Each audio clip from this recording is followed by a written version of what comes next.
Start. Uh, Very good morning. Today we'll discuss uh, orthopedics about the congenital deformities which are there in the orthopedics. And most common congenital deformity is what we see is congenital talipes equinovarus (CTV) in fit. Other they are CDH, congenital vertical talus, and meningomyelocele related to different aspects of the orthopedic regions. And first of all, we'll discuss about the CTV. And CTV, what is CTV? How it is? What is the etiology? What are its association? What is normal pathoanatomy? What are clinical features, examination, and treatment modalities? Now, uh, as you see, this is the classical picture of a child with the CTV foot. It is also called as congenital talipes equinovarus. It's a congenital deformity of foot and ankle both, and the deformities are different at different joints. And the foot, in the foot, the forefoot is adducted. As you see, the four fingers like this. These central line is the most of the foot is divided internally.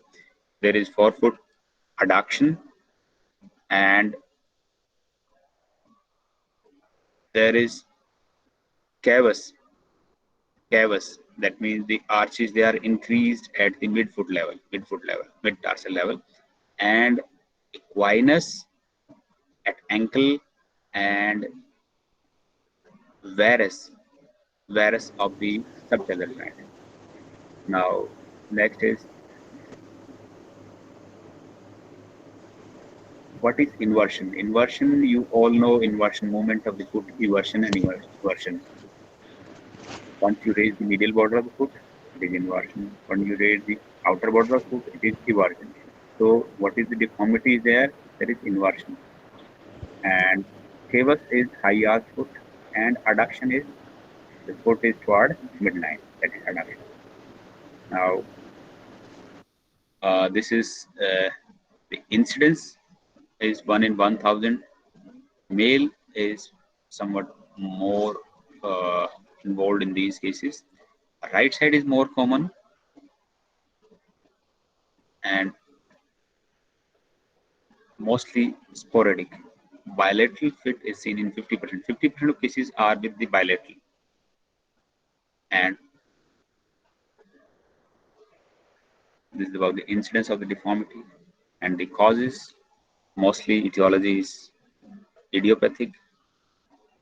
And in some, there is, you can say there is some etiology which is directing the deformed forces to deform the foot into the uh, non-functional position or this deformed position. And these causes, they may be muscle imbalance, fibrosis of the soft part, bony and joint anomalies. Now, what are there are different theories put forward uh, for the etiology of this. One is that there is mechanical pressure of the uterine wall when the child is in utero. And second is a neuromuscular defect. And third is primary germplasm defect. There is defect in the germplasm which develop to defective expression, and then arrest of the fetal development, and there is arrest in the development of the some muscles or ligaments in the fetus, and retractile fibrosis. The muscles they are replaced by the fibrous tissue. The neuromuscular imbalance may produce the deformity, and the peroneal muscles they are defective. They are non-functional. That is why eversion is not possible and foot is turned into inversion because of normal. Then some genetic, that is germoplasm defect, the deletion of chromosome 2 on the Cas gene 10. These are the MCQ questions which are sometimes asked. Now, primary germplasm defect affecting the head and neck of the talus. That is, the head and neck of the talus is deformed, and talus continue to be in state of plantar flexion. Then, intrauterine fetal development. Normally, foot in 6 to 8 weeks of old fetus has characteristic of club foot, and normal foot becomes normal at 12 to 14 weeks. And arrest in the physiological development phase result into equinovarus deformity. Now, other factors are oligohydramnios because of some problem in the fetal circulation and abnormal fetal position, unstressed uterus, placental insufficiency. Sometimes there may be constriction band and history of infection and drugs and toxins in first trimester of pregnancy. So, while taking this case in the practical examination, we must ask these points in history. Drugs usually salicylates in use in first trimester is very more commonly associated with this, and salicylates are very commonly used drugs, and barbiturates, barbiturates in first trimester, and maternal disorder, that is hyperemesis or thyroid disorder, that can have an association with this. Associated syndrome are arthrogryposis, multiplex congenita, Streeter's syndrome, and CDH, spina bifida, congenital myopathy. These are the associated problems and syndromes with the CTV. Now, seeing the normal foot anatomy, medial arch is by phalanges, metatarsals, uniforms, and navicular talus and calcaneum. And this is the anatomy of foot, APL lateral view. Then the bones of the foot are traditionally divided into three fractions: hindfoot, midfoot, and forefoot. Hindfoot is posterior segment, talus and calcaneum. Midfoot, navicular, cuboid, and cuneiform. And forefoot is metatarsals and phalanges. As you all know in your first year of the MBBS. And this is the talus is largest metatarsal bone, and there is no muscular attachment. And there are three surfaces.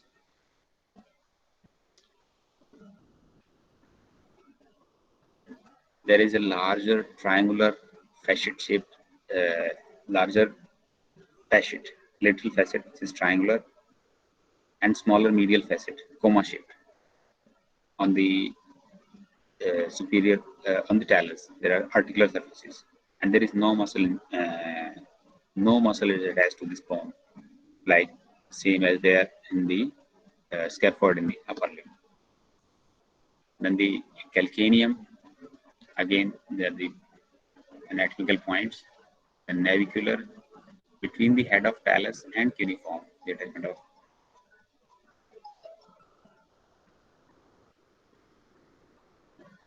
tibialis posterior medially. Between the head of between head of talus and cuneiform, there is attachment of tibialis posterior and medial aspect, and then is cuboid laterally, and anterior fold of the five metatarsals, and posterior is calcaneal. Medial is lateral cuneiform. These are the different bones which form the foot. And the term is ankle is related to the ankle is related to tibio-talar joint, and talocrural or tibio-talar joint, and is formed by medial malleolus and the lateral malleolus and the talus in between them. forming a mortise. It's a hinge variety of joint, is synovial. And then ligaments, medial side, deltoid ligament, which is strong, and it has a strong triangular ligament with a superficial and deep part, and lateral ligament, and fibrous capsule. Then again, tibionavicular, tibiocalcaneal, and tibiotalar. They are the three superficial part of the deltoid ligament, and deep part is known as anterior talofibular ligament attached to the anterior part of the medial surface of the thallus. Lateral ligament, anterior talofibular, posterior talofibular, calcaneofibular. These are the three lateral ligaments. And the muscles which are really important and most important is tibialis posterior. These are all the muscles around the ankle, and the tibialis posterior is most important muscle, and second is tendo Achilles. Tendo Achilles. These are the muscles which causes the deformity. Tibial tendo Achilles causes equinus, and tibialis posterior causes inversion. Now these are the different structures around the ankle, which you know very well in the anatomy, and this is the medial aspect. This is anterior aspect, and then this is the plantar flexus, soleus, gastrosoleus. Soleus lies deep to the gastrocnemius, both inserted into calcaneum as the tendo Achilles, and these are the inverters, primary inverted tibialis anterior and tibialis posterior. And these are the everters, which are non-functional or sometimes pathological, and because of their deficiency there is eversion deficiency, and which can lead on to inversion deformity. Then these this is the pathology. Now coming on to pathology of CTV, this is normal foot and club foot is in baby. What is the meaning of club? Club is, you know, that is a gada shape, gada, and the forefoot is the foot is inverted, adducted, and heel is in varus and equinus at the ankle. The bony abnormalities,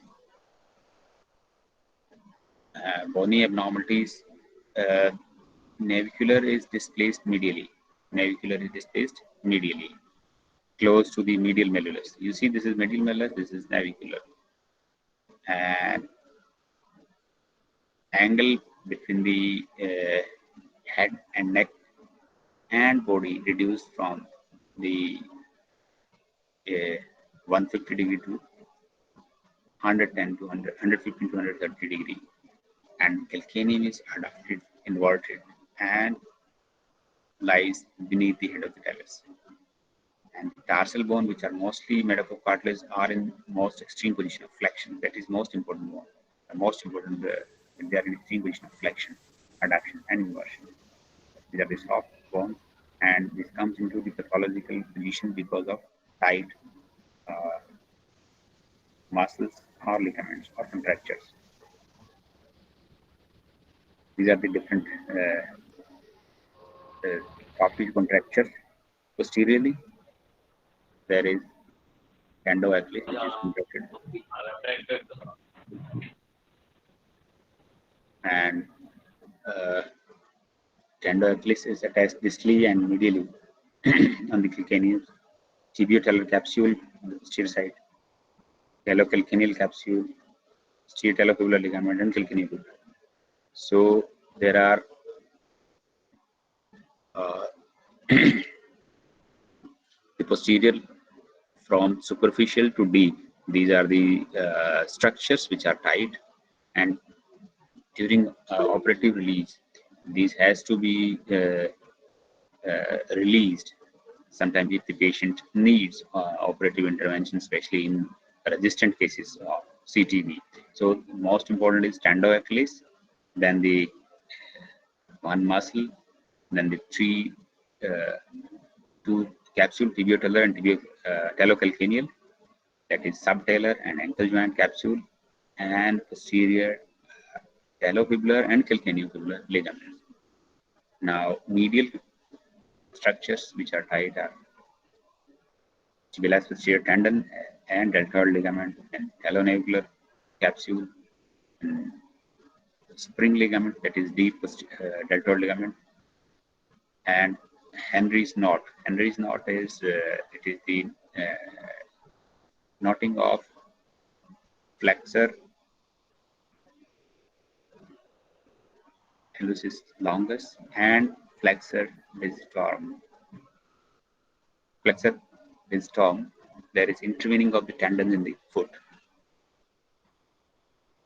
Then subtalar contracture, that is talocalcaneal interosseous ligament, and these ligaments, they are tied in causing the heel into varus. Then plantar contracture, because of this causes cavus, that is abductor hallucis, intrinsic toe flexors, and plantar aponeurosis. And pathological changes, the midfoot goes into cavus, forefoot in plantar flexion because of tight intrinsics, FHL and FTL.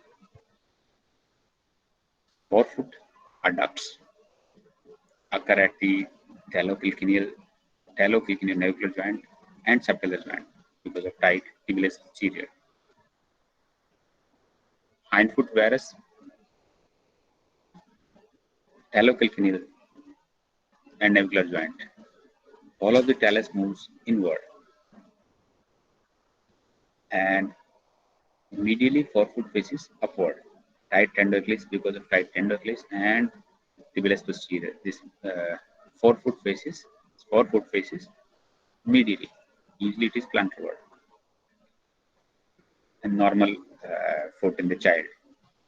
And hind foot, there is equinus. As you see, the equinus is at ankle. The foot is in plantar flexion. This is because of tight tendo Achilles. Now, these are some of the findings. That is hypertrophied tibialis anterior artery, and there is trophy of muscles of the calf and foot is smaller than the normal foot. The foot size is smaller. Foot size is smaller because of decreased vascularity or decreased development. And clinical features, they are like club-like appearance, gada ki tarah, and foot is plantar flexed, plantarward with the heel drawn up and inverted. Heel is inverted. Foot is usually smaller, shortened first metatarsal ridge, midfoot, forefoot adducted, inverted. That we have seen in the first slide, the deformity. And skin on lateral side is thinned out. Everything is stressed on the lateral side, and there are deep creases on the medial side, deep cleft on the medial and posterior surface. And lateral malleolus is more prominent, posterior to and more prominent than the medial malleolus. And then forefoot is in equinus on passive dorsiflexion and even eversion. The tendo Achilles and tibialis posterior tendon can be palpated to be tightened tendons. They can be palpated, and there is a trophy of the calf muscles, and painful callosities or bursa can be there on the lateral aspect, especially in older children who walk on the deformed foot. So, what is the pathognomonic sign that the child has CTV or not? Usually, the child is sent to the orthopedic surgeon whether the child is having just after birth, whether they have the deformed foot on CTV deformity or not. So, in normal newborn, you can touch the dorsal aspect of the foot with the anterior shin. This is in normal. In deformed foot, in the child which have deformity, you cannot touch the tube. You cannot touch the tube. You cannot approximate. In clubfoot, dorsiflexion is impossible even when strong pressure is applied. So this is the sign which determines that child is having CTV or not. And differential diagnosis, congenital dysfunction of ankle and congenital absence tibia, there can be differential diagnosis. We have seen there are different scoring systems for the grading of the deformity, which are out of your syllabus. But you can have, remember the name of Pirani and D'Amelio. Pirani scoring and D'Amelio scoring, just names. And these, they are the parameters of Pirani scoring. At the creases, there are 6 parameters, 3 of the midfoot, 3 of the hindfoot. This is out of your syllabus. This is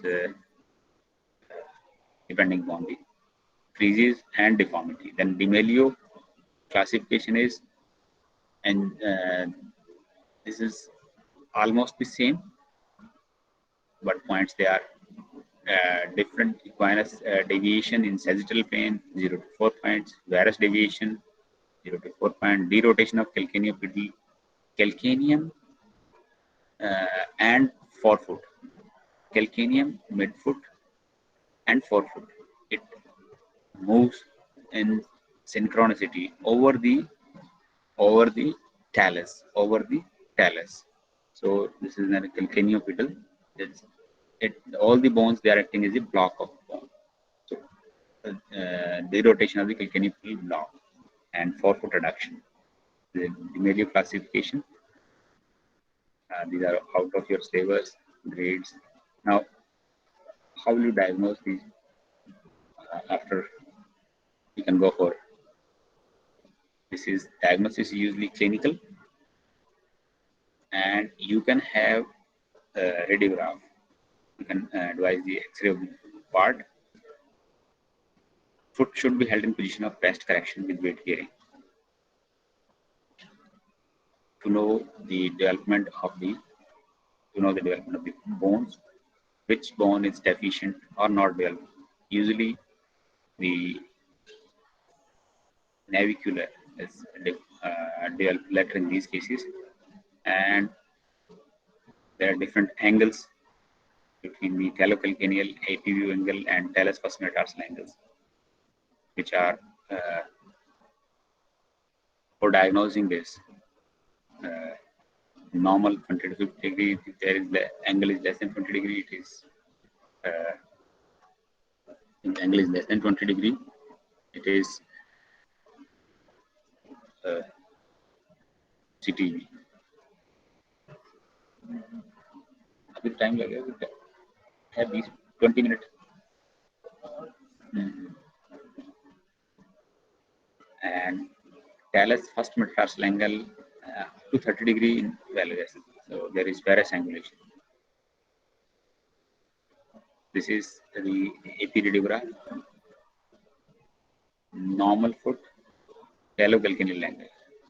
Long axis of the talus. This is long axis of the talus, and this is long axis of calcaneal.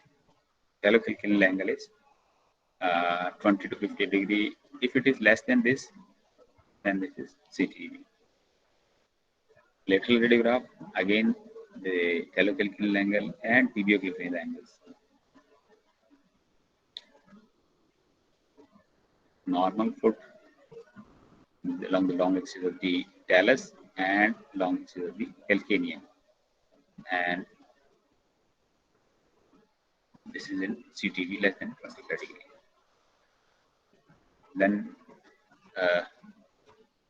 we have come across what is the etiology, what is the pathoanatomy, what are clinical features, what are the investigation, and then how it should be treated. First, the child should be screened by the pathognomonic sign at the dorsal aspect of the heel does not touches, even on full dorsiflexion, does not touches the anterior shin. Then child is said to have the CTV deformity. Now coming on to treatment. So when should the treatment start?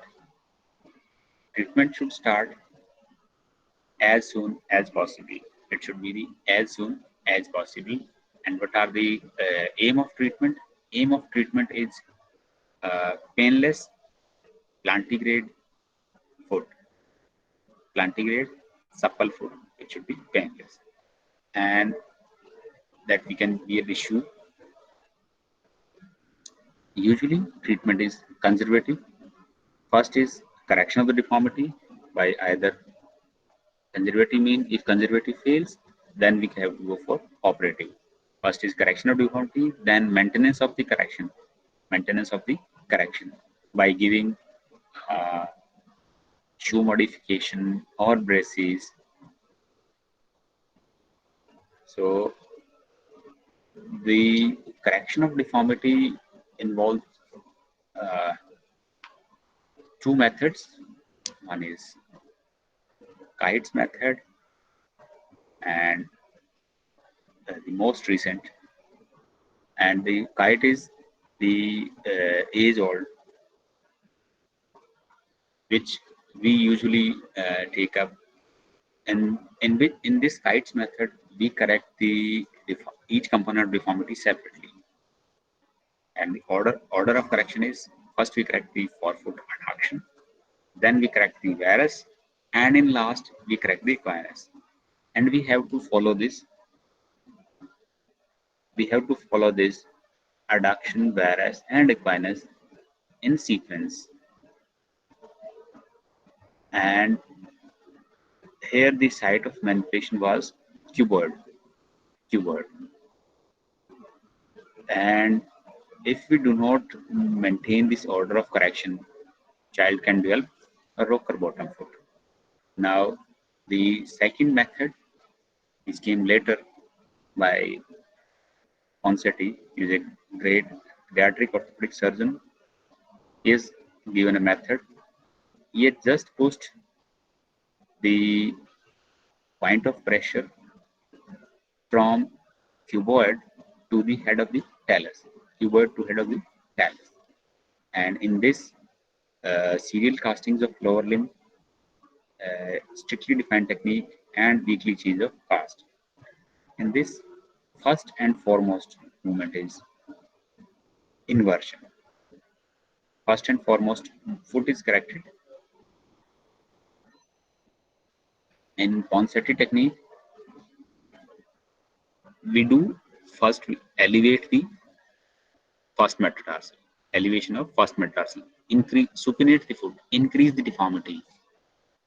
That will correct the cavus, and then gradual external rotation, gradual external rotation, which will correct forefoot adduction and hindfoot varus. And equinus correction usually requires tendo-Achilles tenotomy in these cases. And once foot is corrected, an abduction foot orthosis worn for full time for 3 months, and then at night up to the age of 4 years. Percutaneous tenotomy of the tendo-Achilles is required in these cases to correct the equinus. Ponseti cast started ideally in the first week of life. Long leg cast is used. Order of correction is first is cavus. How will correct the cavus? By supination. Then we correct the adduction and varus by gradual external rotation of the foot. And last of all, we correct the equinus by percutaneous tendo-Achilles tenotomy. Cavus results from pronation of forefoot. So cavus foot, corrected foot by supinating the forefoot to place it in proper alignment with the hind foot.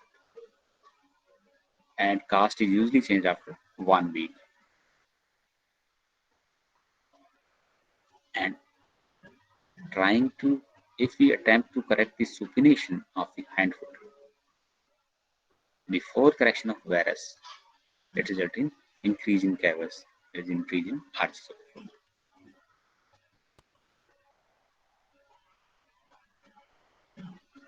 This is the medial uh, arch.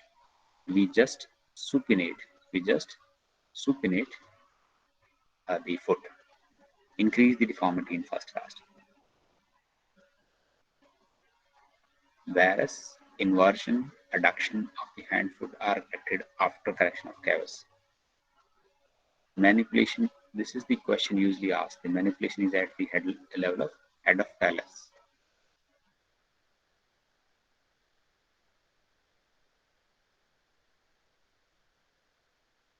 That is external rotation.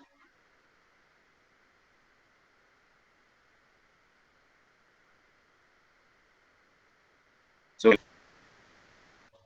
in kites, we have done step by step. In components, it is done simultaneously. And final cast position is position of maximum.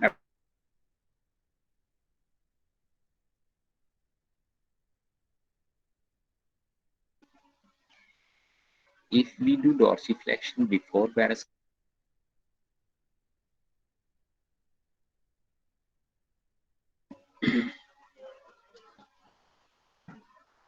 usually finus deformity gradually improves with the correction of adduction and varus. But if some residual equinus is left,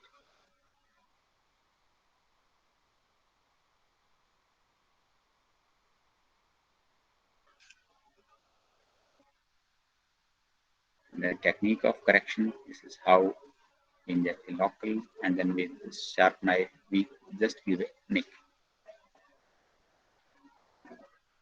And this is the position of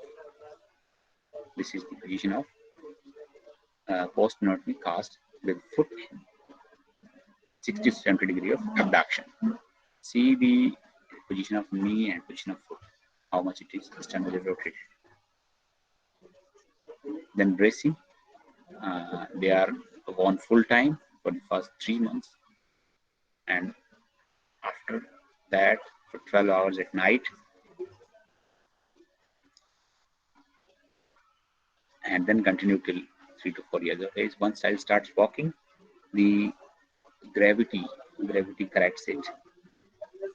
Gravity corrects it. Then comes to, this is the Dennis Brown splint. There is foot they are held in abduction and external rotation. And child physiological motion are used to correct the deformity. And application of corrected shoes attached to the bar allowing progressive external rotation of foot.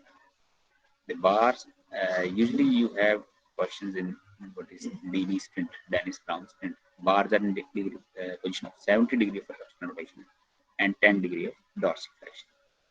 Unilateral club foot keep in 40 degree of external rotation.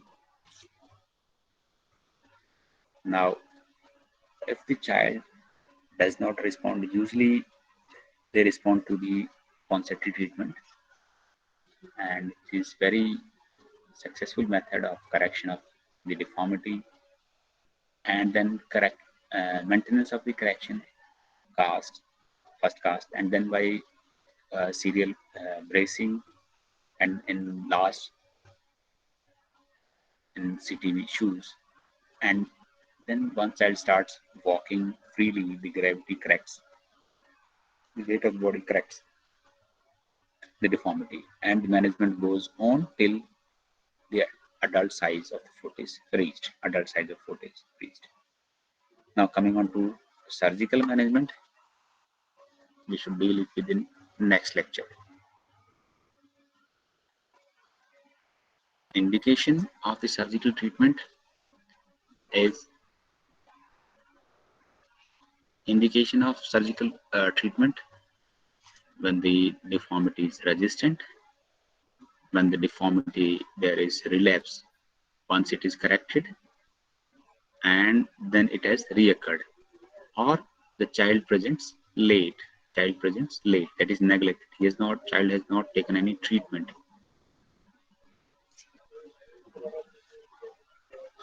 These are the terms which you just know, that is relapse.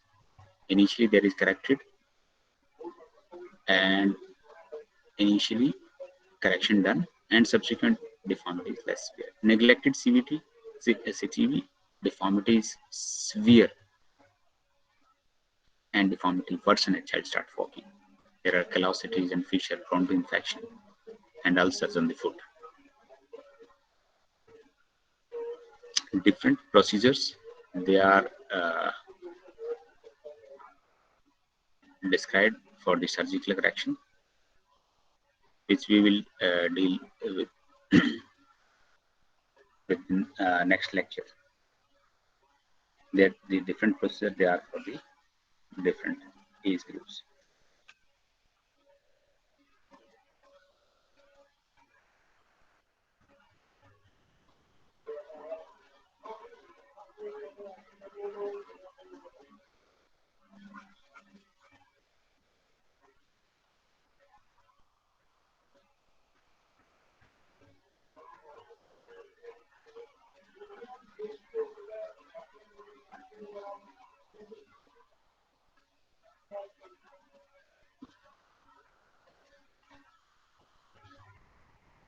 Now this will take up in the next class. Thank you.